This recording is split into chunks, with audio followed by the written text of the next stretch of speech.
Sooner Nation, welcome back to the Sooner Surge. Happy Tuesday to you. And before we get started with this video, make sure you subscribe to the channel, be a part of the Sooner Surge, growing community, and really love that. And that's due to y'all. So make sure you hit that button today. And today we're going to talk about some portal guys that OU could be after, some of them that they've offered. It's been a very quiet day for OU wise as far as guys leaving. There hasn't been anybody jump in the portal today. So we thought it'd be a great time to kind of talk about some guys that maybe they're going to go after or they have gone after. So let's just start, Jackson. Let's start with the tight end, Jalen Conyers out of Arizona State. And Jackson, if you could give us some stats on these guys, that way the viewers can kind of understand what they would be getting. Yeah, well, Jalen Conyers last season, 30 receptions for 362 yards, no touchdowns. But when you watch Conyers with the ball in his hands for 270 pounds, the dude's an athlete. The dude can move.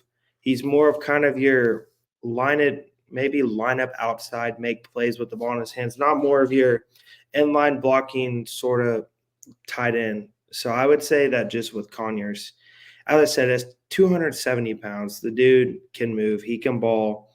He's someone, if you ask me, I think outside of obviously the names like David Hicks, like the obvious like big names, Conyers is a necessity for OU to get in the tight end room, because that is a room in which right now when you look at it, Caden Helms and Devon Mitchell are really your only two guys that I would say honestly probably have a legitimate chance to contribute next year. So adding a tight end would be key. Yeah, tight end's definitely a position. And David Hicks hadn't entered the portal yet. There's a lot of guys people have talked about, but out of the guys in the portal, Conyers is one of the ones that I think it's a good possibility they can land. And just hopefully so, because the tight end room is very slim right now. Jackson, moving on to another guy, San Diego State cornerback Malone that they offered.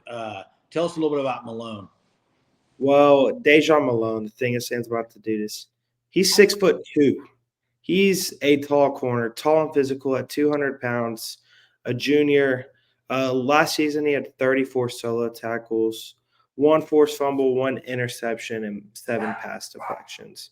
So someone that's just, a great player, a dude that would come in my opinion, probably start next to Gentry Williams next year. He has the experience, the size. What? Why are you saying? I don't know. I can't. I don't know about starting. Maybe. I mean, who knows? I think the competition is very deep right there. Yeah, I think with the experience and physicality he brings at his size, I think he would play, though. Yeah. Well, it would add depth, and they need depth in that room. They don't need depth as much at safety, but they do at cornerback, I think. So he would be a good addition for sure. Also, got a couple of offensive linemen I want to talk about that they've offered. They've offered North Texas. I cannot pronounce his name. Maybe you can help me with it, Jackson, out of North Texas. Well, I don't want to say it bad, but his first name looks like it's Fabechi. The last name is Nwaiwu. I don't know. Yeah, that's it. And out of North Texas, we know Seth Luttrell's history at North Texas has a prior relationship, I believe, with him. They offered him. Anything about him, Jackson, you want to share? He has a lot of experience. Like, I believe what I was reading is he started 20 games over the last 2 seasons. So a guy that has plenty of experience. He is actually a walk-on under Seth Luttrell at North Texas, which is kind of a cool story. Someone that was a former walk-on at a school like North Texas and now being offered by OU out of the transfer portal. So I would say one thing that probably led to him being able to gain this offer was the familiarity with Seth Luttrell. Seth Luttrell knowing Bill Bedenbaugh, knowing that they need to beef up this offensive line room, because it's not saying that there's not a lack of talent, but there's a lack of depth with all that they're going to lose. Also, with them having the potential of losing Andrew Rame as well. Yeah, and these old linemen we're talking about, guys, just so you know, viewers, these are not guys that I think would come in and really make a big contribution right away. The thing is, it gives you depth, and that's the thing. Like last year, they went and got Troy Everett, depth deal, and I think some of these guys that we're talking about are the same way. Spencer Brown out of Michigan State, O lineman, and also another Michigan State O lineman, correct? Yeah, Gino Van D Mark. But I'll start off with Spencer Brown.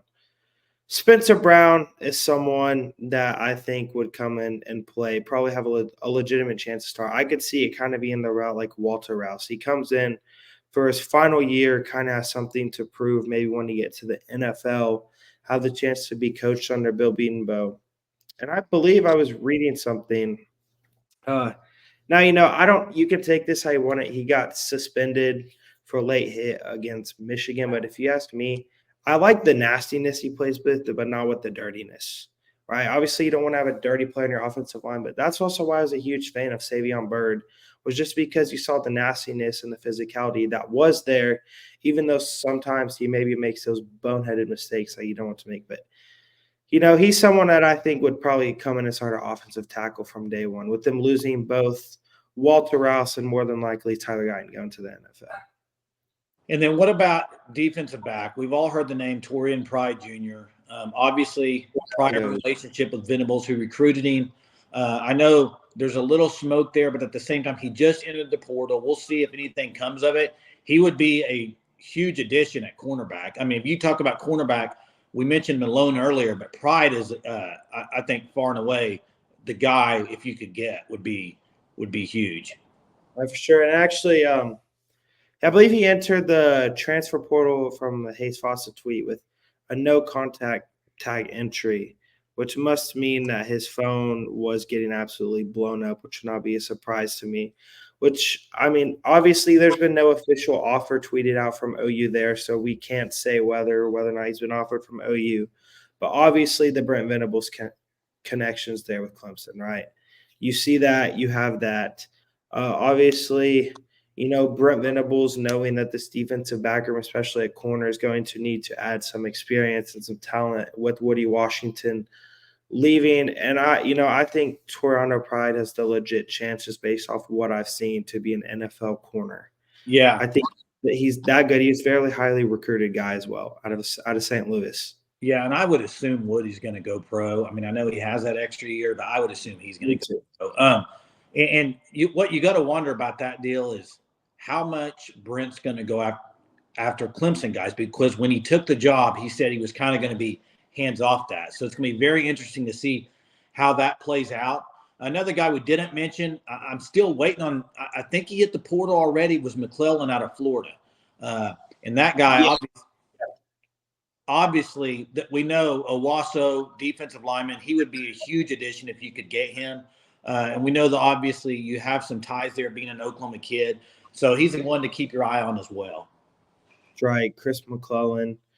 I think that's like probably your second option to get in the transfer portal if David Hicks doesn't. Yeah, but he's not in the portal, so you can't even mention David Hicks. I mean, until somebody hits the portal, I don't even consider them. And so right now, to me, McClellan's the guy out there being an Oklahoma guy. You gotta try to get him. Yeah, for sure. I think you'd have to get him. Obviously, there's Thor. Is it Griffith? Thor Griffith out of Harvard. Yeah. He's gonna have probably almost every single team in the country offering. Y'all said the UTSA defensive end today hit the portal. He was, I believe, all conference defensive player of the year. I think Moore's is it Trey Moore or something like that? Yeah, I know who you're talking about. He's another guy. I don't know if OU would go after him or not, but just a name. And listen, guys, viewers, there's going to be names all the time coming up in the portal, and then you're going to wonder, is OU going to go after him? And who knows? We're just talking about the ones that have been offered so far and some that we think might. And that's kind of where we stand right now in the portal. And you also got a lot of things going to be happening in recruiting coming up. So a lot of moving parts right now. And guys could still enter the portal from Oklahoma, and that could change on who you go after in the portal. So there's a lot moving pieces, like I said. But there's just a few guys right there that we thought we'd get a video out for you, kind of talk about some of their stats and who they are to keep an eye on for Oklahoma. Anything else you want to add, Jackson, before we close? No, but I would say, with Brent Venables and the staff, I would not expect it to be a heavy transfer portal class, but I would expect it to be 7, 8, 9, maybe 10 guys that are all going to come in and play year one in the SEC. I don't think they're going to take Well, any guys that are more probably prospects or chances. But that's just what I think. I have Well, nothing. what I would say to that, Jackson, is if they're going to get 7, 8, 9 guys that would play day one in the SEC, then I think some of these guys were mentioned may not be the best guys to go get. If that's the case, because some of these guys we mentioned, I don't think would be contributors. I think they're more depth guys. Now, who knows? Who knows? I'm not a coach. I'm not a recruiter. So maybe my valuation of talent is different. But some of these guys at mid-majors or smaller teams, I don't know if they would come in and start. I think it'd be more of a role player or maybe depth. But who knows? There's a lot of guys that we haven't talked about yet that are still to hit the portal. So we'll see what they do. The portal is going to be used very, I would think, in a way that you get guys to help out. If you can, if the guys out there are big-time guys, you got to try to get them. And that's kind of, to me, where Venables has missed out on in 2 seasons at OU. Is he's got some guys that have played and made a little bit of a difference, but I don't think, other than guys like maybe Dylan Gabriel, that have made huge differences, right? I'm trying to think off top I of would my say head. the only other guy that I would say that's coming and definitely, has had his impact felt at certain times was Dejon Terry out of Tennessee. Well, Andrell Anthony, when he was healthy. Oh, yeah. I think Andrell Anthony was a guy. And you had Bothroyd play a lot, Trace Ford, but I don't think they were like just – I mean, Bothroyd was pretty good, but nothing that just like, wow. Trace Ford did not live up to the expectations. Well, yeah, nothing that was just like, wow. So there it is. I mean, we'll see what happens. A lot of time left in the portal, a lot of things to happen. But make sure you subscribe to the channel. We'll be going live tonight at probably 9:45. That's going to be a little bit later tonight probably, but make sure you join us there for Double Trouble. And just wanted to get this out there. Appreciate you guys very much. Till next time, Boomer.